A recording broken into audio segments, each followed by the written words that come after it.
Sega's coming out with a new mini system, and no, not the Game Gear Micros. I want to thank Rick67, a supporter of the channel, who notified me of this on my Discord. This is going to be an arcade-style system in the same vein as the Neo Geo Mini. This announcement didn't come from Sega, it was accidentally posted by some other news website before it was supposed to. But now that it's out in the wild, let's talk about it.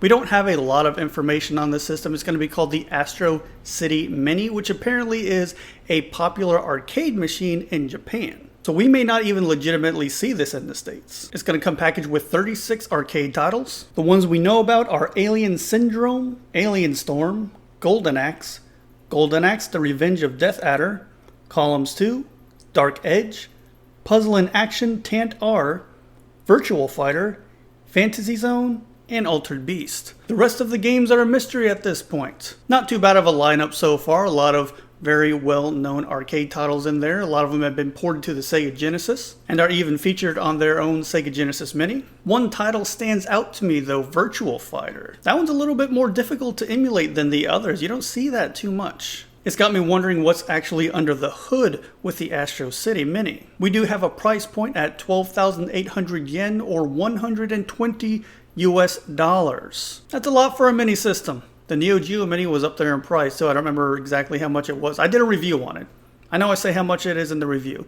I forget. I need to rewatch that. It looks nice. I have to assume that it looks very similar to the actual arcade cabinet that they use in Japan. And from what I've read, the actual arcade version allowed the owners to mix and match what games were included on the arcade. So it makes sense that they would use that model for a home version. And I do like the look of this thing. The white and green is a nice contrast. You have 6 face buttons. The joystick does come with micro switches, and the ball top can be replaced with what I assume to be a bat top. As for some other physical features of the system, you have an HDMI output, 2 USB-A ports, a micro USB port, and a headphone jack. Once again, very similar to what the Neo Geo Mini was sporting. It also has a light-up marquee and stereo speakers on top. Apparently you can also hook up controllers to this, although nothing's been said about what controllers are compatible with it. I assume the 2 USB ports are for connecting controllers to it. It looks like this is set to release at the end of the year, but again, nobody knows where exactly that's going to be. Most definitely Japan, but any other countries outside of Japan, it's a toss-up. Which means if you're really interested in getting one of these, you may want to invest in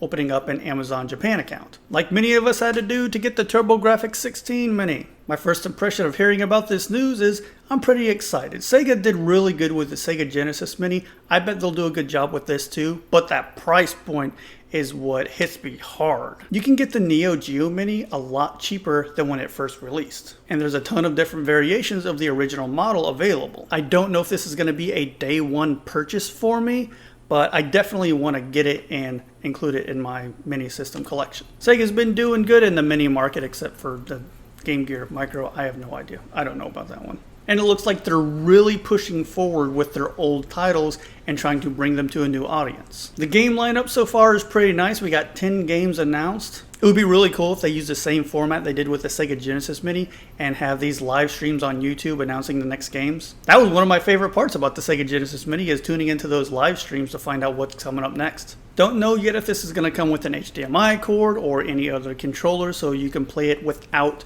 the built-in controls. I like that the controls are micro switches, but this being a mini system and having normal sized hands, for long bouts of play, those controls probably will not work. So I do like that they include the option to use controllers and that you can output to TV. We just don't know if it comes with any of that hardware yet. If it did come with that hardware, the 120 price point would definitely look more appealing. Overall, I am happy and excited that a new mini system is coming out.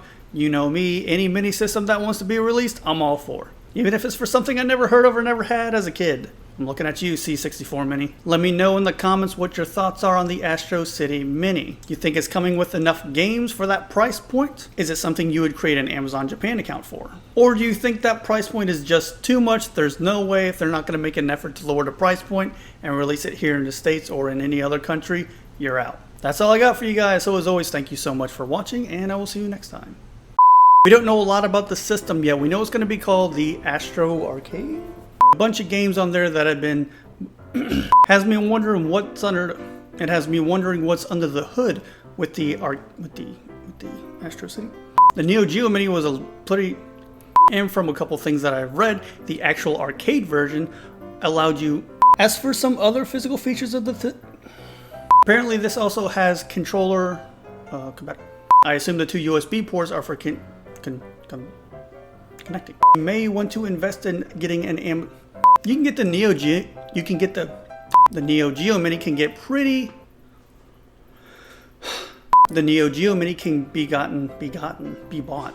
Overall, I am happy and excited that a new Mini.